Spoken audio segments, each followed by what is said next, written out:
Trials of Mana. Hello ladies and gentlemen, my name is Natural20 and welcome to my new Let's Play, Trials of Mana Remake. Trials of Mana was released by Square on the Super Nintendo in 1995. An action RPG, Trials was tremendously popular in its native Japan, just as its predecessor, Secret of Mana. However, despite its popularity, the game never saw a Western release, instead gaining a cult following after fan translations brought it to the emulators of gamers around the world.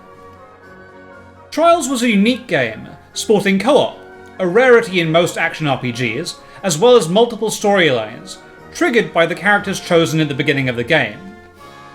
With 6 selectable characters and a party of 3, the game provided an endless number of combinations and ways to play, ensuring players, such as myself, kept coming back to the title. And for a long time, this is all we assumed that we would get, a good fan translation and some wonderful memories. That is until 2019, where Square Enix, out of the blue, announced that Trials would be seeing a full Western release, and that a 3D remake of the game was also in the works. And this is where I come to you today, in April of 2020, ready to play a remake of one of my favourite Super Nintendo games ever. As I record this, we are currently 2 days out from the worldwide release of Trials of Mana Remake on PS4 and on Switch, and I plan to start recording this LP with that release. But to do that, I'm going to need your help. So let's get to the character selection screen and find out not only who our stars are, but how you can help me start this LP.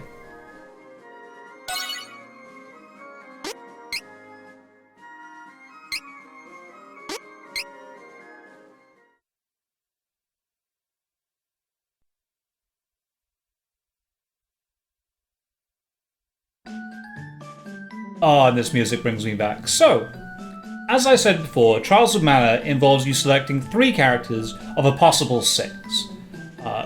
And the first character that you pick becomes the main character request, and this determines one of the 3 final bosses that you'll fight, and the subsequent characters then accompany them on that quest.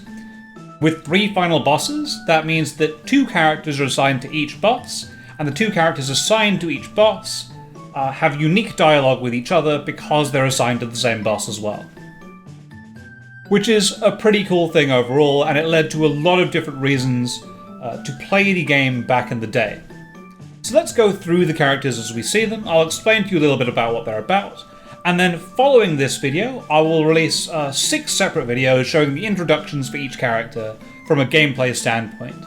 So if you want a little bit more detail on those characters, you can look through those if you need to. I'll also be posting a straw poll link both in the thread for this and in the YouTube video, so that you can vote on the character that you want to see played, and the characters that you want to see accompany them. The characters that are most popular will be the ones that I play through the entire game with. I'm probably not going to do 3 separate LPs of this game, I'll probably just do the one, so choose wisely, because it's going to be a very big choice. I will, however, give you quick summaries of the characters right now. So the first character, as you've seen scrolling in front of you, is Duran. So Duran is a proud soldier from the kingdom of Valsena, and he is the son of a famous knight who passed away fighting a great dragon. Duran in this game is a physical character, as you might imagine by his muscles and his sword, and he progresses from just a very, very basic, hits things quite hard character into either a character that has power over the elements and elemental attacks, with elemental sabers that he applies to his sword, or a character that is a bit more defensively oriented and gains healing in both single target and multi-target capacity. Single target, by the way, and multi-target are quite important in Trials of Mana, or at least they were in the original, because since you've got a party of 3 at almost all times, having single target spells isn't quite as good as being able to target literally everything with them.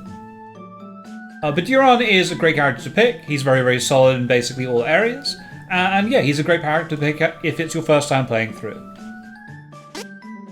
The next character that we have is Angela, who is the only daughter of the true Queen of Altena, which is a snow-covered kingdom to the north.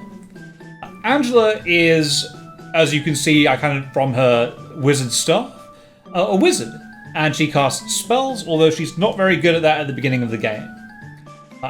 Angela is effectively a primary spellcaster, specializing in offensive magic.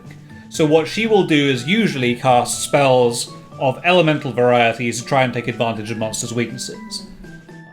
If she class changes and gets stronger, she either gains more elemental affinities and more elemental spells, or gains stronger single target spells with higher destructive power, depending on where you take her. She is often considered to be a better character for one of the support roles because she's weaker in the early game than she is in the later parts of the game. That being said, that shouldn't matter here. This is a very, very different game to the original Trials of Mana, so we'll see how she pans out if you choose her. I'm a big fan of the character, and I do enjoy playing as her when I can. Kevin is heir to the throne of Ferolia. His father is the king of Ferolia, but his mother is a human woman. Kevin's unique skills is that he, when it's nighttime, turns into a werewolf, which makes him a lot stronger. His character is about beating people with his fists, so he usually attacks very, very quickly and hits quite hard as a result of that. In the original game, this manifested with his ability to attack twice in a single action, whereas a character like Duran will only hit once in a single action.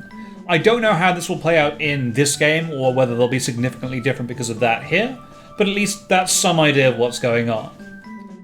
When Kevin gets stronger, he either gains powers around being able to absorb people's HP, and on top of that he gains powers around being able to use wrestling moves on people, which is pretty great. Or again, he can become a healer if he needs to, and be more defensively minded than otherwise. Good character to play, and in this version he doesn't have an annoying accent and doesn't speak in broken English. So this is a fair bit better than normal, I think. Charlotte is granddaughter of Wendell's Priest of Light. She looks much younger than she actually is because she's an elf, or at least a half-elf. Charlotte is an interesting character in this game.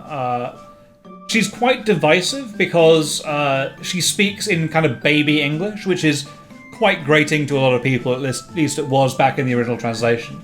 In this version, she still does have that kind of affectation, so if that's something that turns you off, then I'd certainly be aware of that.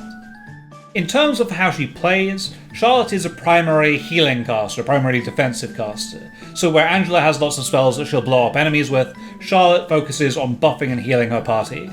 And she's tremendously good at it. She has access to healing spells earlier than anybody else does, and because of this, when she class changes, she gains more powerful healing, and then either buff spells or debuff spells on either side of her classes.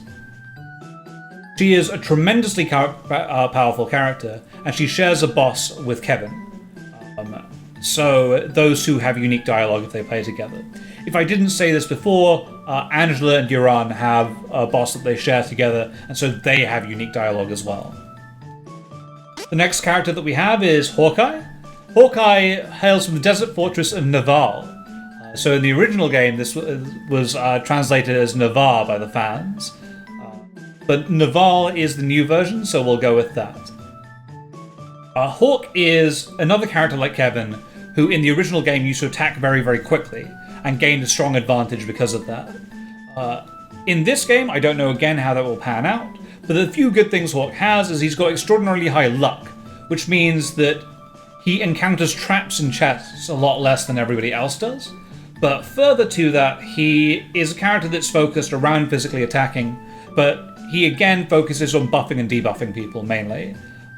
If he goes to his light path, he gains all sorts of crazy things that he could do with some of the weirdest classes in the game, which I really, really enjoy playing. If he goes to his other path, his dark path, he ends up gaining debuff powers, and again, a lot of very, very strange and weird spells that you don't see elsewhere. Hawkeye in the original game was very much like a character where he had lots of effects that you just didn't find on other characters at all, which is why I think a lot of people enjoyed playing as him back in the day. Again, I'd be very, very happy to play him, and hopefully you'll enjoy it if I have to.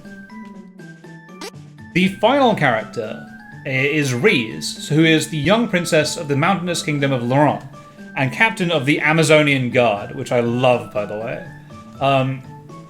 Rize is a tremendous character. She is focused primarily around buffs and debuffs as well, but where Hawk attacks people and causes them to be debuffed by attacking them with offensive spells, Rize has faster casting spells which just buff and debuff, and that's about it. She's a very, very strong physical attacker as well. You can kind of see from her stats, she just does basically everything rather well. The big thing that she gets that's unique to her is summons at the end of the game, which are very, very powerful spells with very, very cool unique effects as well, typically affecting entire screens of enemies. She was the character that we chose as our leader in the previous version of this LP that I did. So back when I first started LPing, I played Rize as part of my first ever LP, and I absolutely loved playing her as a character. I think she is tremendous, and I would enjoy playing her again if that is how you guys choose. And that is all the characters. Rize and Hawk share a boss, by the way. I'll probably call Hawkeye Hawk a lot, by the way, because his name was Hawk in the original translation. But with that, that is all the characters, and that's a quick summary of how they are. I will put up a straw poll so that everybody can vote on how they feel about them, and I will also put up those videos so you can see how each of their first chapters plays out. So, please, vote away. If you don't want to watch the videos, don't have to. If you just want to vote based on this, then that's fine. If you want to vote because you like the way a character looks, go for it. I want to see your votes, and I want to start this LP next Friday, which I make to be the 24th, the day the game comes out of April. So thank you very much, everybody, and I hopefully will catch you all in a little bit.